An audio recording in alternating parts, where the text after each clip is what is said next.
talk about our national flag. Our national flag is Tiranga, which means three colors. Our national flag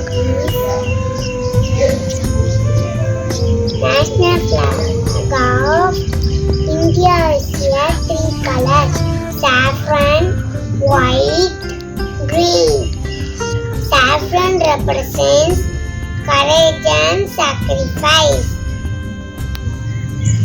Known as white represents peace and purity. Green represents prosperity and life.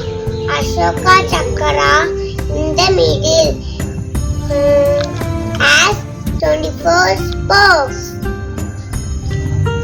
It represents Dharma and law. Happy Independence Day to you all. Jai Hind. Thank you.